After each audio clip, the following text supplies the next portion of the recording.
Ruth Castro em Fala aí Brasil. Fala aí Brasil, meu povo, minha pova, meus amores, minhas amoras, como estamos? Graças a Deus estamos bem, estamos ficando cada vez melhor, a luz do túnel está se ampliando, graças a Deus. Então, gente, qual o assunto da semana? O relator da Comissão Interamericana dos Direitos Humanos, né, o Pedro Vaca,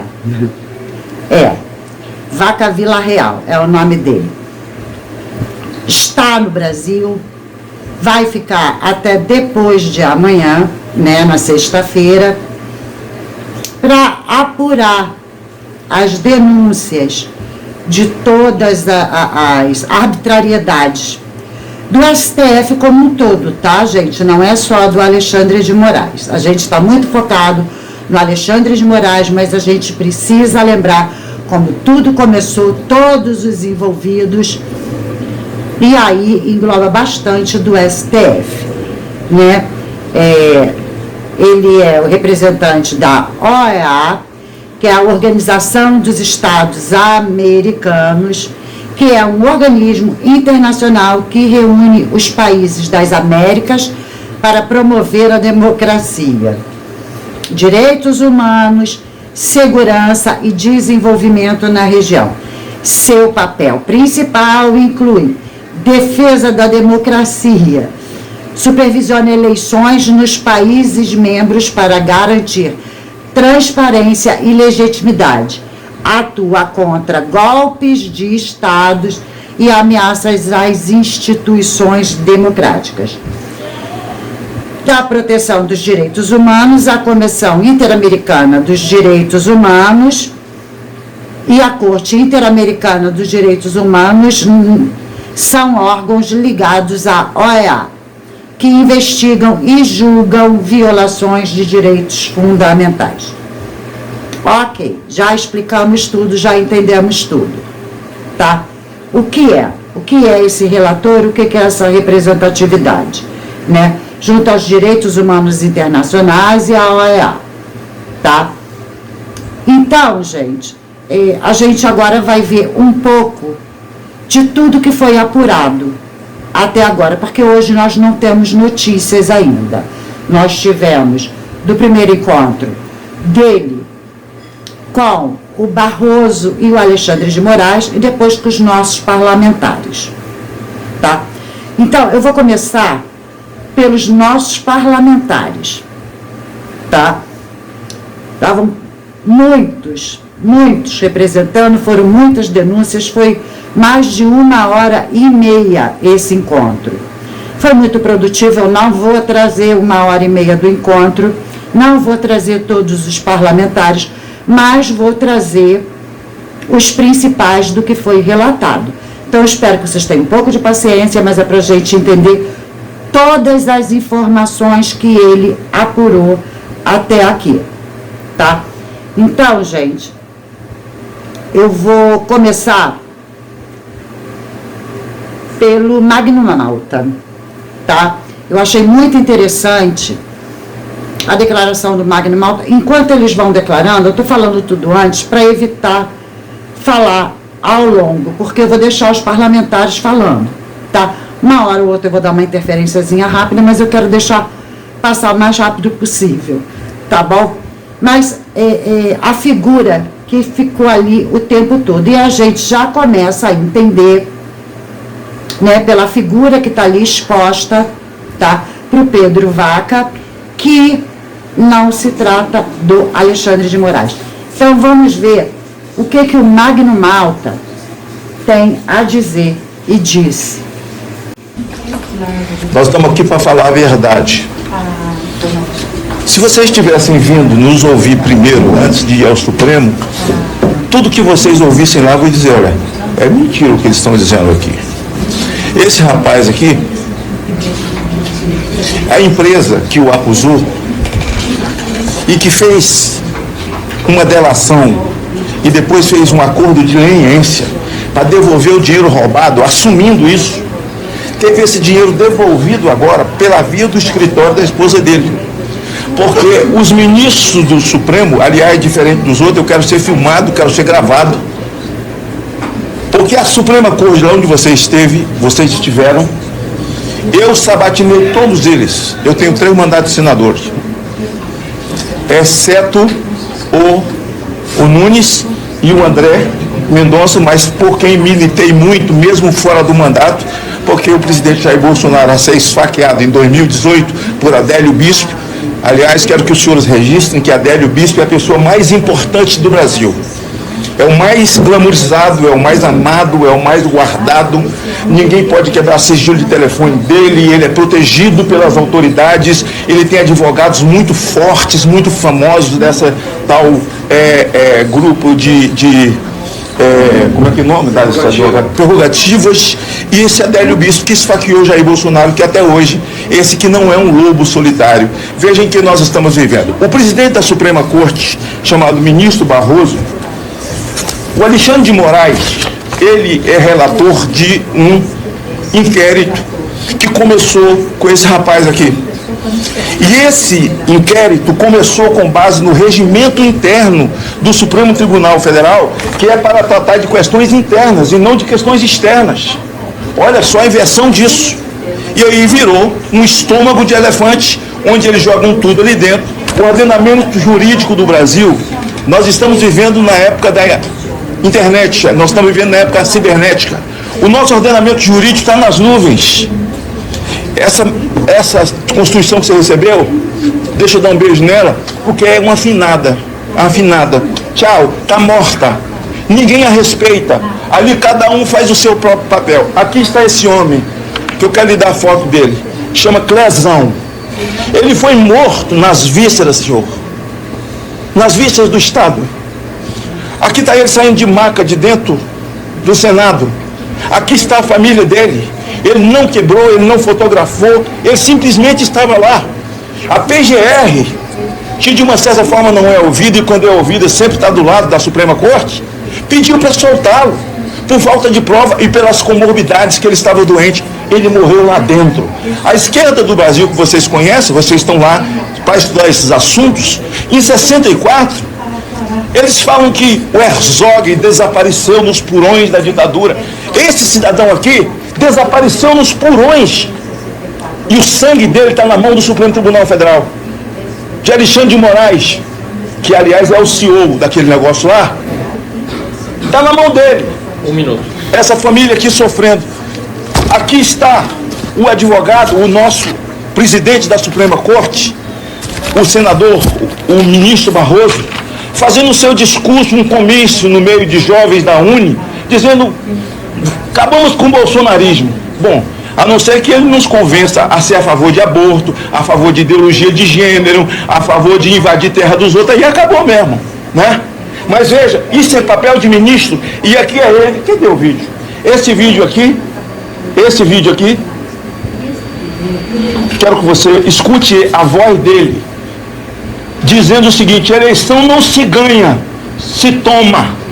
E ele estava lá pousado do seu lado ontem, deve ter contado mentira pra caramba. Aqui. Aqui ele aqui, ó.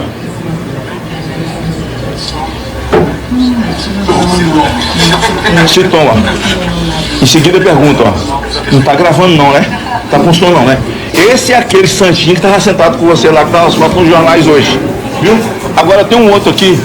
Posso tirar esse aqui? Olha aqui. Vou dar um minuto aqui. Ele aqui. É porque sobrou 1 minuto de alguém aí, eu peguei e guardei. Não sei.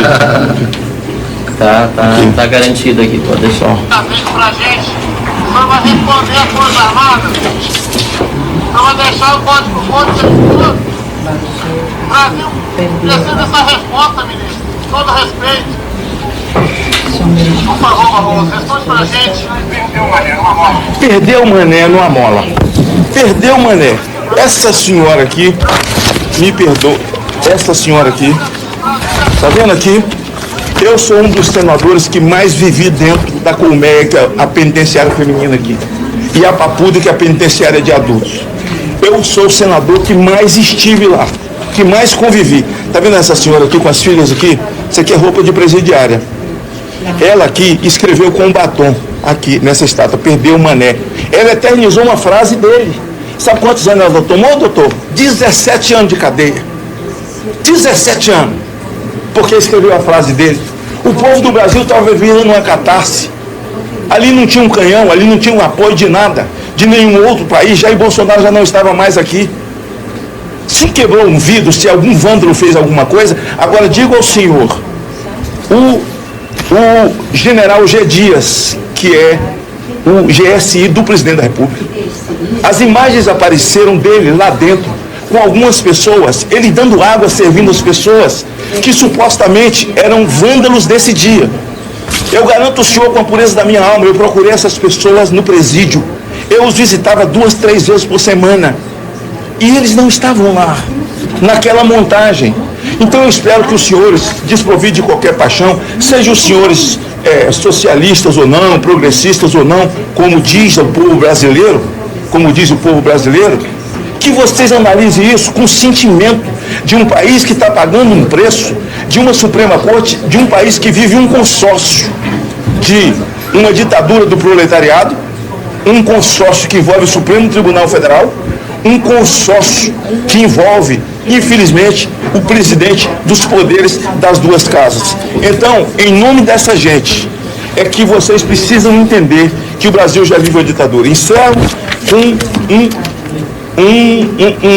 um debate cabuloso aqui, do Tagliaferro, que é um cidadão, assessor de Alexandre de Moraes, um perito, certo? Conversando com outro perito contra a revista Oeste, uma revista de direita aqui. Mas o ministro queria pegá-los. E ele diz, olha, não achamos nada, tudo que eles estão falando é sobre jornalismo, não tem crime aqui. Aí o outro disse, cria, inventa, busque a sua criatividade, porque o ministro precisa punir. Olha, que país nós estamos vivendo? Se o senhor visse o discurso, o presidente da Suprema Corte do Brasil está aqui, ó. Ele foi o advogado de César de Batista, o senhor trabalhando num lugar onde o senhor sabe quem é esse terrorista que está preso de prisão perpétua por ter queimado crianças inocentes e famílias. Sabe quem advogou para ele? O presidente da Suprema Corte do Brasil hoje, que fala em liberdade e democracia, prende inocentes e, olha aqui, todos esses que estão aqui são deputados de esquerda. São deputados de esquerda. É muita coisa para 5 minutos, mas eu espero que eu tenha cumprido o meu papel. Não tenho problema nenhum. E quero dizer uma coisa a vocês: tenham cuidado de criar uma comissão, pedir para assistir detalhadamente a sabatina de cada um dos ministros que aí estão, e vocês verão que eles não passam de um estelionato.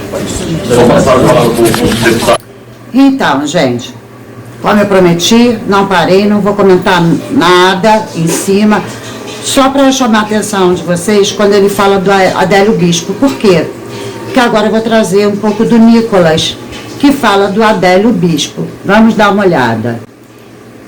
Pontos. Primeiro, o senhor esteve com o Barroso no Alexandre de Moraes e disseram a respeito da suposta tentativa de assassinato que ele sofreu. Só existe uma pessoa nesse Brasil que de fato sofreu uma tentativa de assassinato, que é Jair Bolsonaro, e que inclusive é um ex-filiado do PSOL, tem que deixar isso bastante claro. Segundo ponto é que eu gostaria que essa reunião tivesse sido anterior a vez.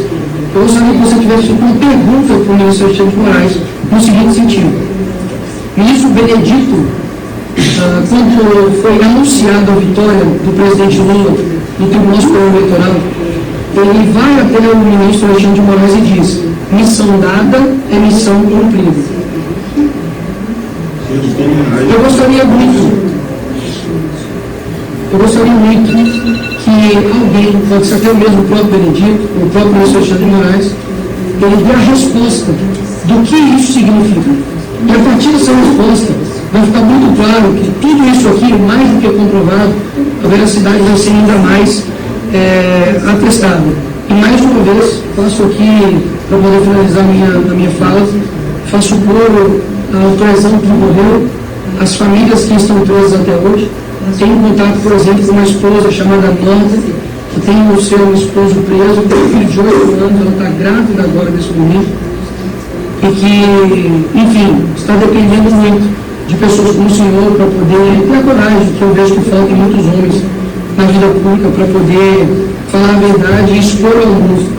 Espero que o seu relatório não seja para lá ou para cá, mas ele seja verdadeiro, porque a verdade eu espero que ela prevaleça sobre esse cenário aqui. Obrigado, Pedro Vaca, e que o Senhor te abençoe. Vocês veem que eles estão, cada um, complementando o outro, né? Vamos ver o Gaia. Nós fizemos uma reunião, acho que foi ano passado, na sede da Comissão Interamericana de Direitos Humanos. Eu lembro que eu falei uma frase lá nessa audiência. Eu disse que as pessoas que estão aqui, por estarem aqui, Deus estavam no seu escritório, lá na sua sede.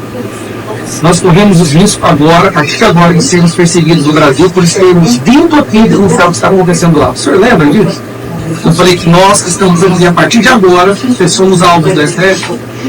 Desde então, Marcelo Barrato foi colocado em um inquérito por suas palavras, sendo que ele é um deputado federal, ou seja, ele é inviolável por suas palavras. Carlos Zambelli foi decidido por uma corte aqui no Brasil que ela deveria perder o mandato dela pelas palavras dela. Bia Kicis colocado em inquérito por causa de suas palavras. Eu colocado em inquérito por causa de minhas palavras. E muito provavelmente todos que estão aqui estão em inquéritos, não por roubar, não por desviar dinheiro público, não por cometer crimes, por nossas palavras. Nós somos parlamentares. Parlare é a nossa função. Nós temos a blindagem sagrada da Constituição de podermos falar o que nós quisermos e somos todos agora réus por nossas palavras. Então, quando o Marcelo Barrato disse que, pela nossa percepção, a Comissão Interamericana dos Direitos Humanos não faz parte da solução, mas parte do problema, eu sou obrigado a concordar com ele. Se alguma coisa tivesse sido feita desde as primeiras reuniões, talvez hoje nós não estaríamos nessa situação calamitosa, desastrosa que a gente se encontra.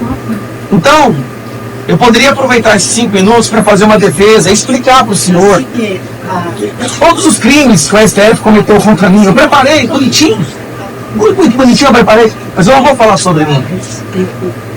Eu fiz um vídeo sobre isso daqui ontem, não sei se o senhor assistiu? Assistiu?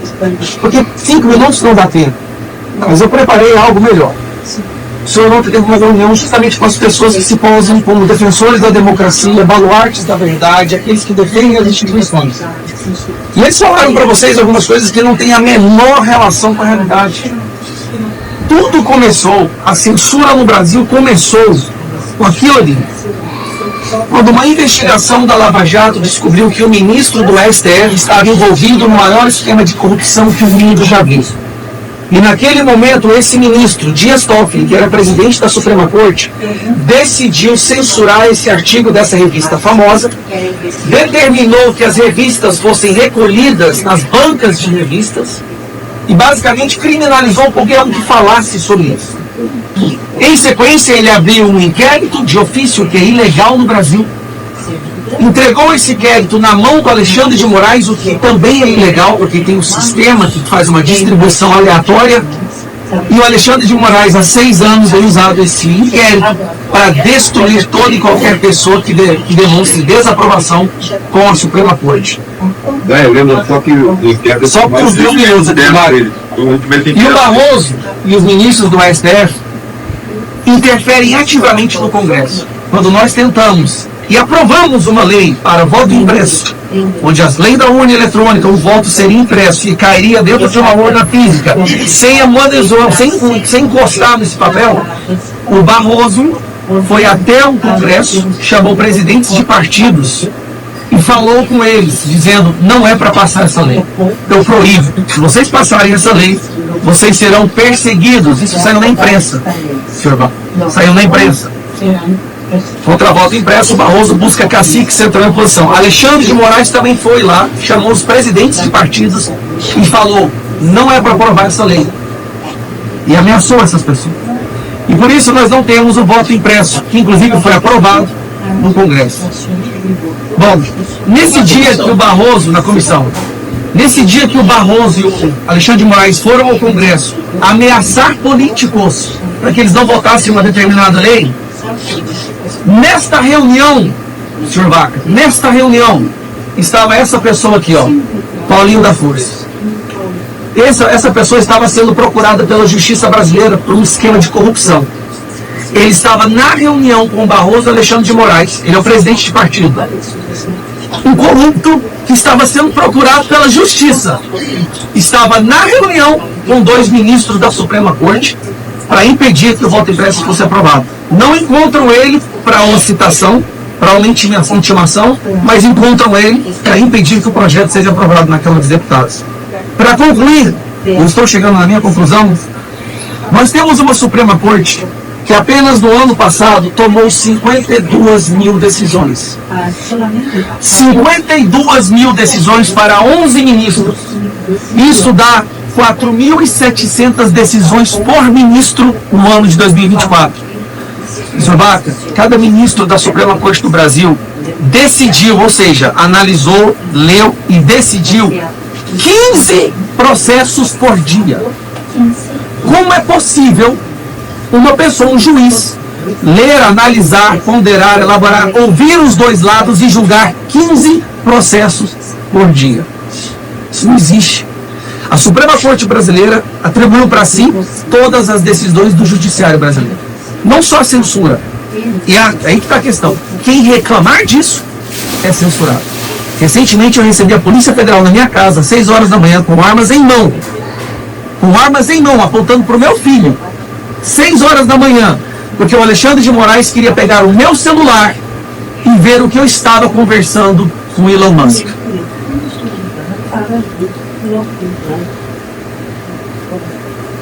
Então é isso. É isso. Que vocês façam alguma coisa e façam valer a existência dessa instituição. Porque se vocês forem esperar o Brasil virar uma Venezuela, aí o senhor vai ter que fazer igual o senhor faz agora no seu Twitter, que é fazer notas de repúdio por jornalistas que estão presos, nota de repúdio por pessoas que estão presas em ditaduras. Mas eu nunca vi o senhor fazer uma nota de repúdio para Paulo Figueiredo, Rodrigo Constantino, Fiuza, para o Tavares, um jornalista português que ao entrar no Brasil foi impedido de entrar aqui pela Polícia Federal, pela Vicky, uma jornalista alemã que também foi detida no aeroporto. Eu nunca vi fazer uma nota de repúdio pelo Terça Livre, a maior empresa de jornalismo conservador que o Brasil já viu, que foi fechado a ofício para Alexandre de Moraes. O Alan dos Santos, o dono dessa empresa, está foragido nos Estados Unidos com mandado de prisão. Prisão! Um jornalista famoso que falava com milhões de pessoas todos os dias. Por favor, faça alguma coisa. Faça alguma coisa. Obrigado. Então, gente, foi emocionante, ele se emocionou, né? Mas relatou muitos detalhes. E aí, eu chamo a atenção de vocês para o detalhe que ele mostra que não é só o Alexandre de Moraes, o Barroso muito empenhado e todos os ministros. Ele deixou claro quantos casos por dia, 15 casos para cada ministro. Então, estão todos envolvidos, todos. Tá? O que se destacou nesses últimos anos foi o Alexandre de Moraes, mas ele se destacou porque o Toffoli botou ele de frente.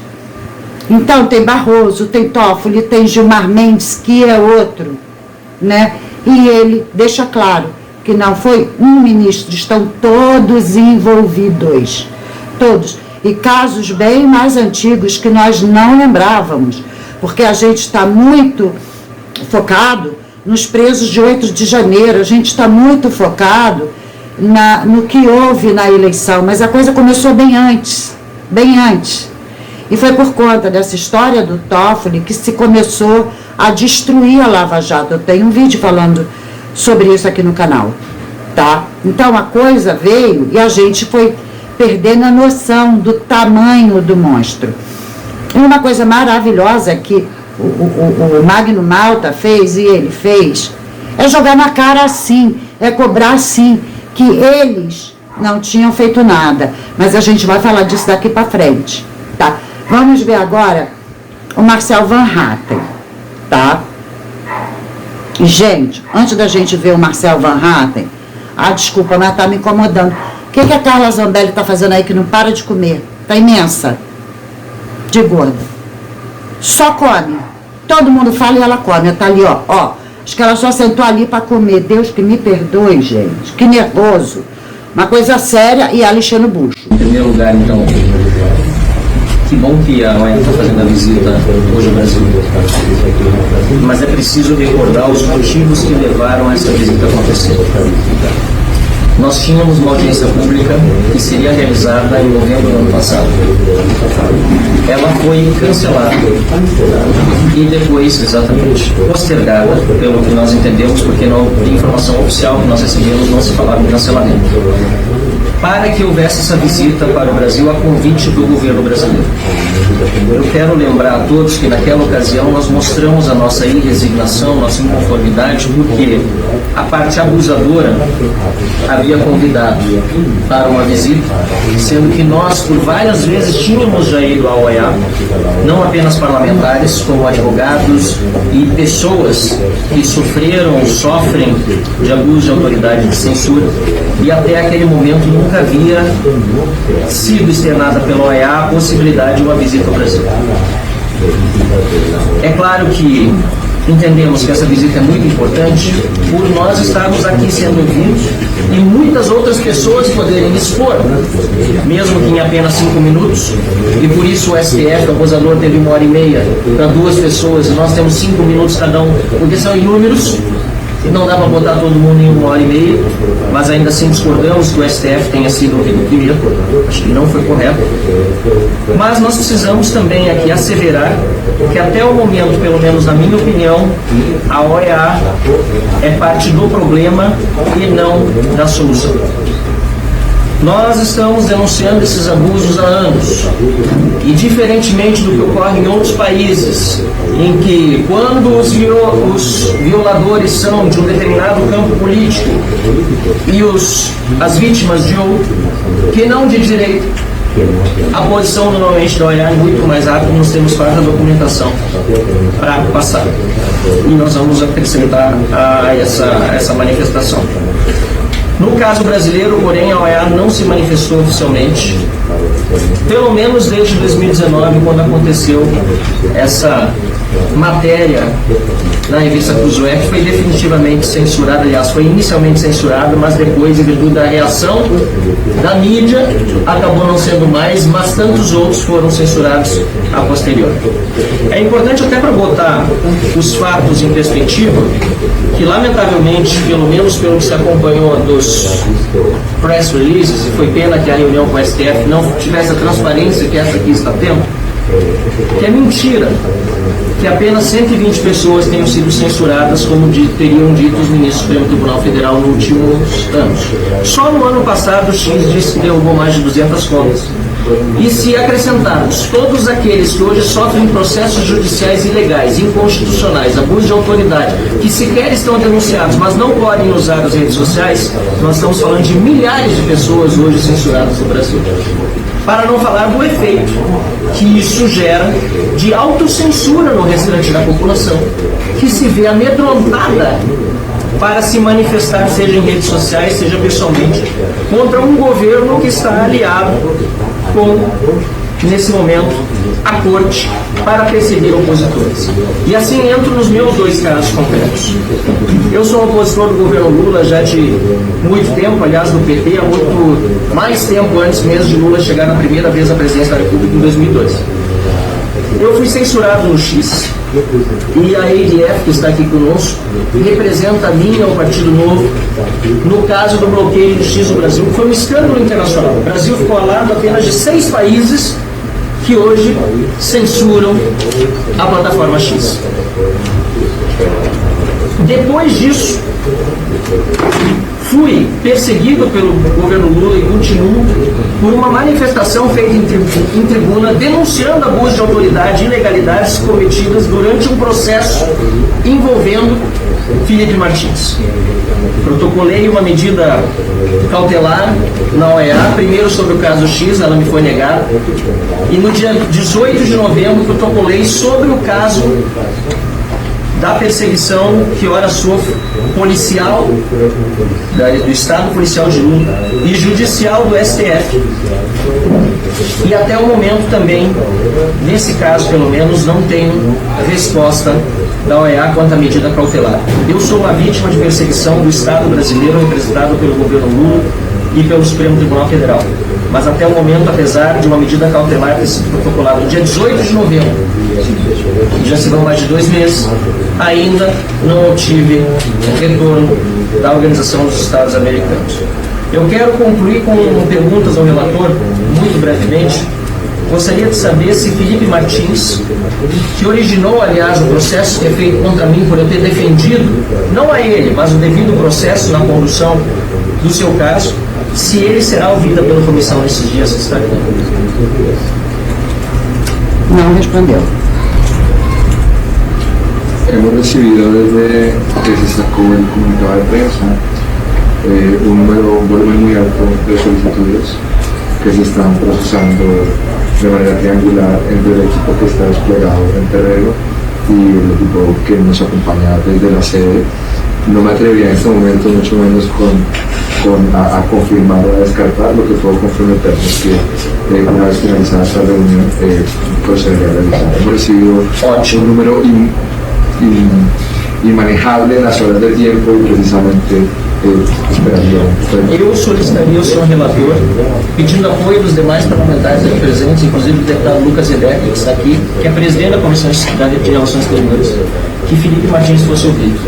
A OEA é independente, é um órgão multilateral, o Estado brasileiro deve respeitar os seus regulamentos e, obviamente, também a Constituição. No caso de Felipe Martins, porém, ele está proibido de dar entrevistas. O próprio jornal Folha de São Paulo quis entrevistá-lo e foi proibido. E na Comissão de Relações Exteriores, o deputado Lucas Edec encaminhou um ofício ao Supremo Tribunal Federal, depois de aprovado o requerimento de audiência pública de minha autoria, para que Felipe Martins pudesse ser ouvido, e o ministro do Supremo Tribunal Federal, Alexandre de Moraes, negou que ele estivesse presencialmente ou mesmo virtualmente conosco. Eu queria, portanto, concluindo, dizendo que esse caso é fundamental porque ele inclui, inclusive, a fraude do registro de entrada de Felipe Martins nos Estados Unidos, feito por um funcionário do governo americano, no CBP de Orlando, possivelmente com conhecimento das autoridades brasileiras, unicamente para mantê-lo na prisão por 6 meses. Foi o que ele permaneceu preso e, por isso, ainda mais grave a violação. E houve rumores, e eu gostaria até de deixar isso externado, que talvez a comissão não fosse ouvi-lo, porque se saísse na mídia que ele seria ouvido, poderia dar problemas para o trabalho da comissão. Que bom que não é assim, porque se for assim, a própria comissão acaba se submetendo também a uma censura que hoje se aplica aos órgãos de imprensa brasileiros e aos abusos de autoridade do Supremo Tribunal Federal. Então, se eu tiver concordância dos meus colegas, eu gostaria de fazer essa sugestão para que Felipe Martins fosse, ainda que virtualmente, ouvido, porque o caso dele, na minha opinião, é um dos mais abusivos, grotescos e claros dos abusos de autoridade e da censura que acontece no Brasil. E para concluir, então, nos meus 30 segundos que eu peço a gentileza do relator que me conceda agora, só pedir que a Organização dos Estados Americanos realmente cumpra com o seu papel e faça algo em relação ao caso do Brasil.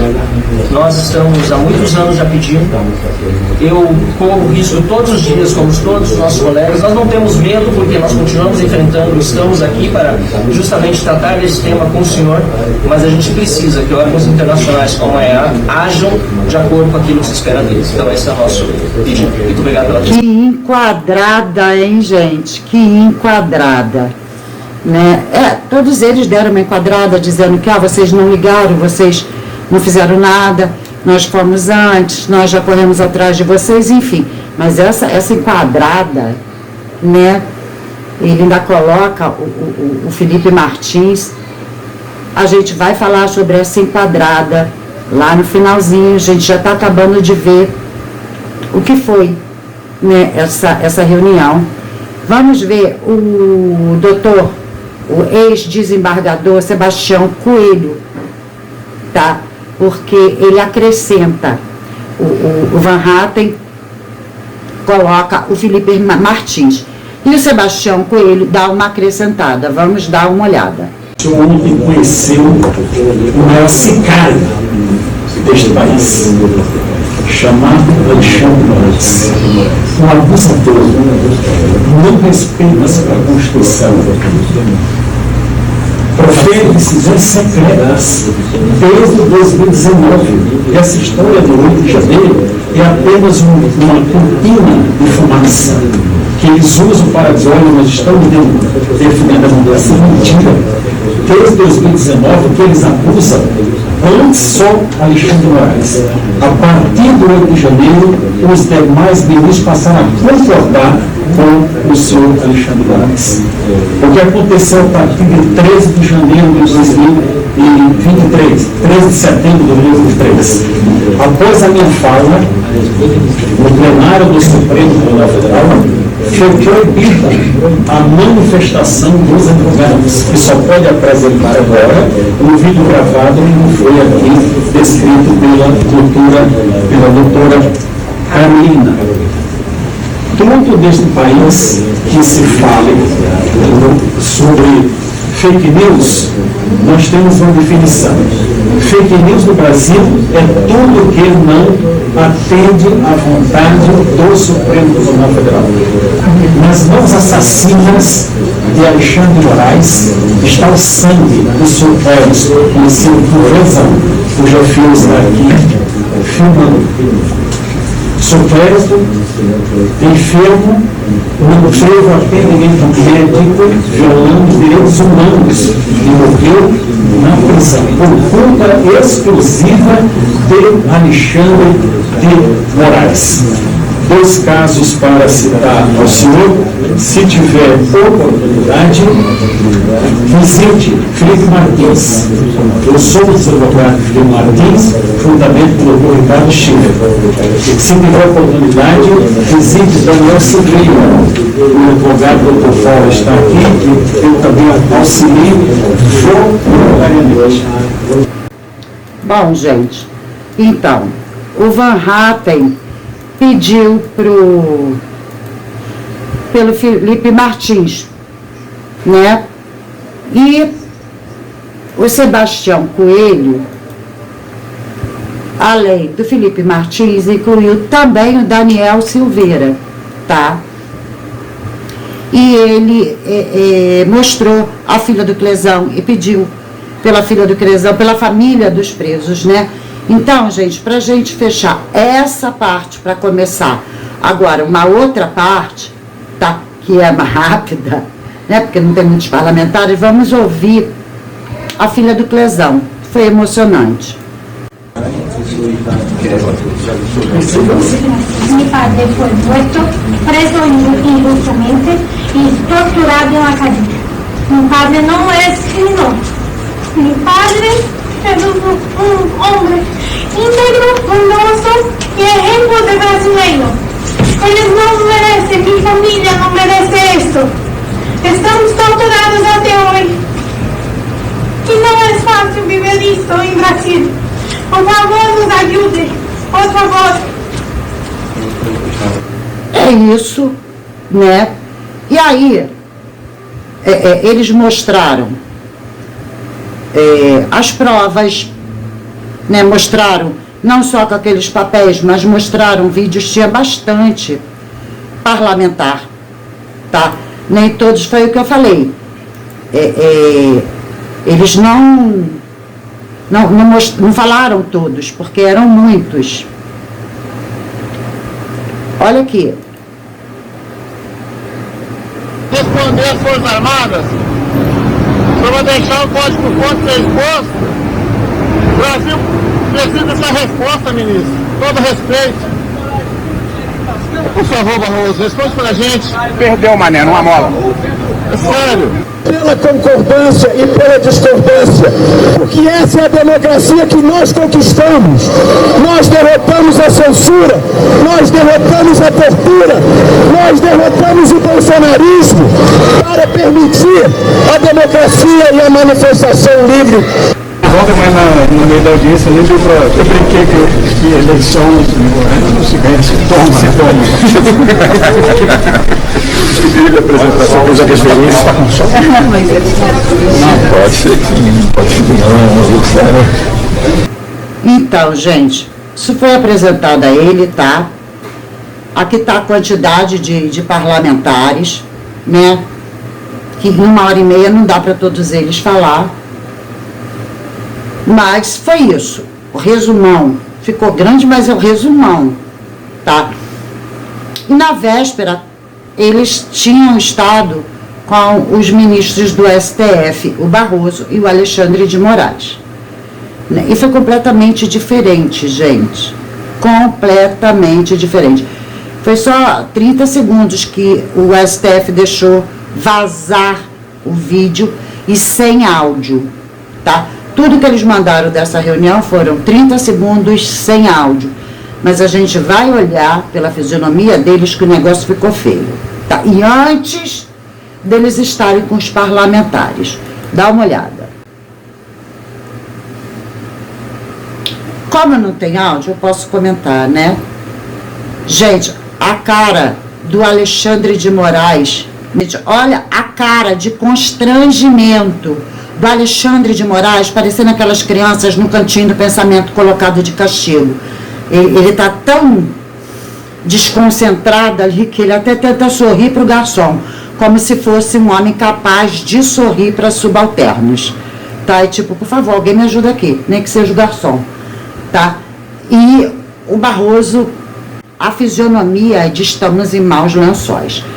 Ah, mas aí ele foi convidado do Lula e como nós ouvimos todos os parlamentares falar que eles não deram importância e que eles já tinham tentado e que não vai dar em nada, exatamente por tudo que se ouviu aqui, não vai dar em nada, né? O Gaia ainda falou, o senhor tuitou lá falando mal, enfim.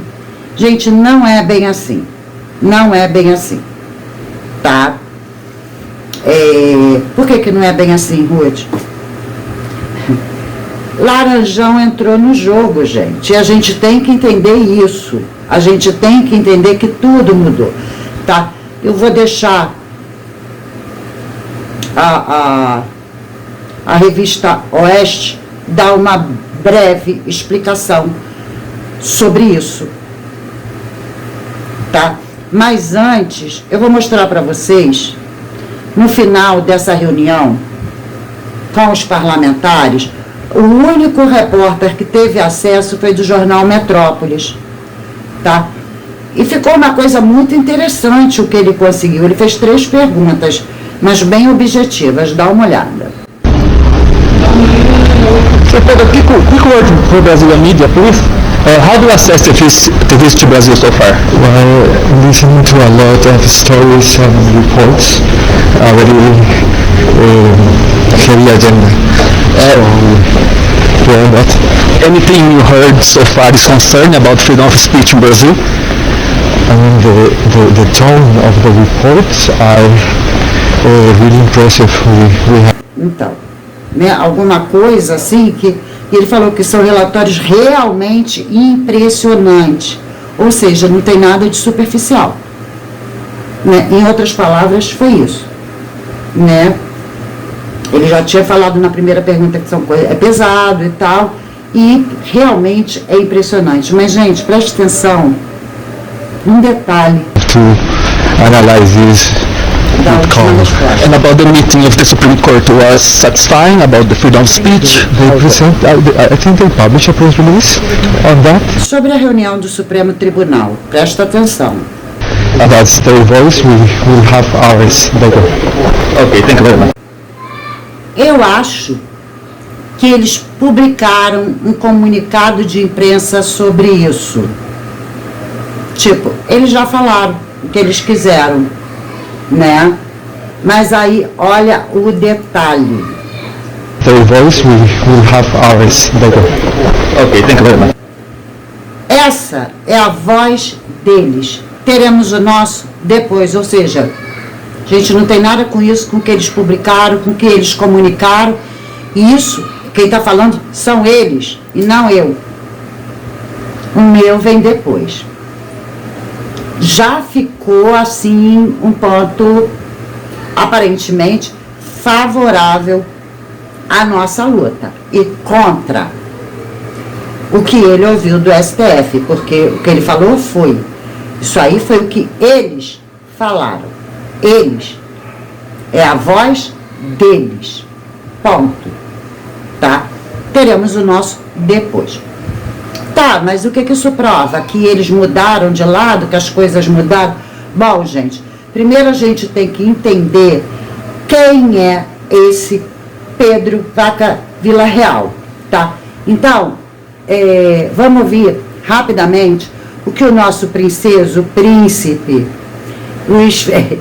Luiz Felipe de Orleans e Bragança tem a dizer sobre ele, sobre o Pedro Vaca. O que eu escutei de forma rasa é que a OEA nunca foi um órgão conservador de direita, nunca, por qualquer extensão das esperanças aqui. Mas também nunca foi um lado extremamente comunista, ditatorial, stalinista. Então é meio que um perfil assim, mais social-democrata e centro-esquerda da OEA. Se por acaso tivesse uma situação normal de investigação, o que eu diria? Isso não ia dar em nada. Mas, dentro do contexto de uma depuração bem mais ampla, e esses levantes que estão acontecendo de informação do Trump, e já essa vontade de sair de todas essas agências supranacionais, possivelmente por esse lado, eu acho que ele pode passar alguma coisa favorável. Eu acho que essa tendência vai estar, de certa maneira, direcionando o julgamento aqui das informações tal qual apresentadas. Ele não vai divergir muito do que a opinião pública está vendo. Em resumo, é isso. A existência da OEA está em jogo, é mais por aí. Mais um burocrata querendo se justificar com os novos detentores do poder, e os novos detentores do poder querem ver resultado, não querem ficar só nessa balela aí de justificar narrativas locais e ficar tudo sustentando e perpetuando. Então essas organizações supranacionais todas, OEA incluso, a gente tem que olhar com muito ceticismo. É saudável olhar com ceticismo. Então, né? Ele não é esse comunista radical socialista, tá? E ele vai olhar o lado dele. Mas vamos ver agora o que a revista Oeste nos trouxe, a avaliação, e eu achei perfeita, gente, tá? Vamos dar uma olhadinha. O governo Lula, quem formalmente, oficialmente enviou esse convite a esse braço da OEA. Queria que você explicasse em que contexto ocorreu esse convite realizado pelo governo Lula, sendo realizado neste momento, nesse cenário político que estamos vivenciando.